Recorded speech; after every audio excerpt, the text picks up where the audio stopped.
نکاح د دین شرعي محمدي قبول کړي دا قبول دې کړه بالکل نه دوه ځله ووایا په سینه د لاس کې خدا ها څه دې وې وې په سر سترګو ماشاءالله داسې ورته تکړه وي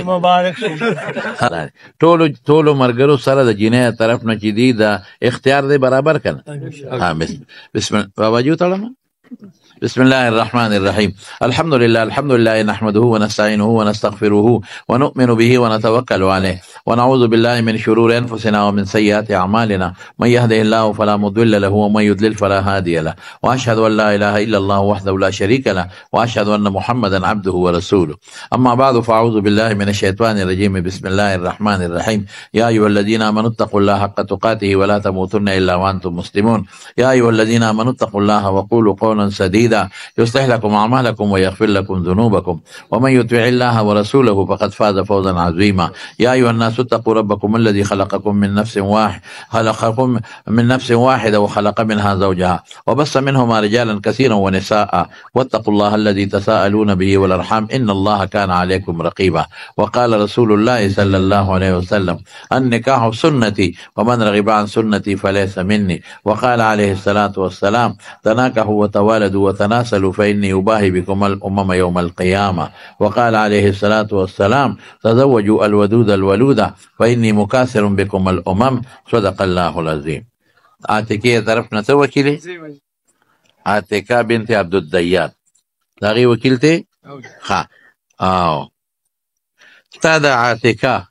چې د عبدالدیان صاحب لور ده په دغه کور کې په دې نامه بله شریکه لور نه لري ته د نکاح اختیارمن وکیلې په عوض د یوې تولې سرو زرو مهر شرعي مولوي عطاالرحمن ته چې د نورالرحمن صاحب زوی دی تا خوا کې ناست دی په نکاح د دین شرعي محمدي ورکړې وه ور دې کړه ها بچې تا عاتکا د عبدالدیان صاحب لور چې په دغه کور کې په دې نوم بله شریکه لور نه لري په عوض د یوې تولې سرو زرو مهر شرعي د خپل ځان دپاره چې ستا نوم دی مولانا عطاالرحمن د نورالرحمن صاحب زوی په نکاح د دین شرعي محمدي قبوله کړې وه قبوله دې کړه ښه خجی خدیجه چې د مولانا قاری سید غنی صاحب لور ده په دې کور کې په دې نامه بله شریکه لور نه لري او تاسو د نکاح اختیارمن وکیلې په عوض د یوې تولې سرو زرو او 15 مرلې آباد کور مهر شرعي مولوي وصال خان ته کم یو دی مولوي وصال خان چې د رحمت خان صاحب زوی دی په نکاح د دین شرعي محمدي ورکړې وه ور موکړه ښه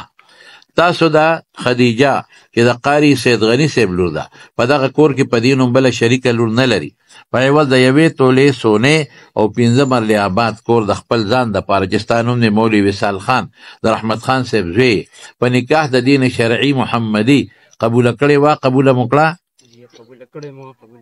ښه پیر بخش صاحب د طرف عابده او ستاسو نوم محمود حسن دی پیر بخش صاحب عابده چې د پیر بخش صاحب لور ده ستاسو نوم پیر بخش دی ستاسو لور ده په دغه کور کې په دې نوم بله شریکه لور نه لري په عوض د ډېر تولې یوه نیمه ورته وایي که نه یوې نیمې تولې سرو زرو مهر شرعي ته د نکاح اختیارمن وکیلې د مولوي محمود حسن حقانی ته چې د سردار حسین صاحب زوی دی په نکاح د دین شرعي محمدي ورکړې وه ور مو کړه بچیت عابده د پیر بخش صاحب لور چې په دې کور کې په دې نوم بله شریکه لور نه لري په عوض د یوې نیمې تولې سرو زرو مهر شرعي تا د خپل ځان دپاره چې ستا نوم دی مولوي محمود حسن د سردار حسین صاحب زوی په نکاح د دین شرعي محمدي قبوله کړې ده قبوله دې کړه بالکل نه دوه ځله ووایا په سینه د لاس کې خدا ها څه دې وې وې په سر سترګو ماشاءالله داسې ورته تکړه وې حسینه چې د ګلزار خان صاحب لور ده ستا لور ده او ستا سره اختیار هم دی په دې کور کې په دې نوم بله شریکه لور نه لري په عوض د 3 تولو سرو زرو مهر شرعي د مولوي عارف خان ته چې د انور علي صاحب زوی دی په نکاح د دین شرعي محمدي ورکړې وه ورد کړه ها بچې تا حسینا د دې ګلدار خان صاحب لور چې په دې کور کې په دې نو بله شریکه لور نه لري په عوض د 3 تولو سرو زرو مهر شرعي د خپل ځان دپاره ستا نوم د مولوي عارف خان د انور علي صاحب زوی په نکاح د دین شرعي محمدي قبوله کړې وه قبوله دې کړه مبارک شي الله دې ستاسو دا ټول نکاحونه بختوري کړي او الله هم پې خوشحاله کړه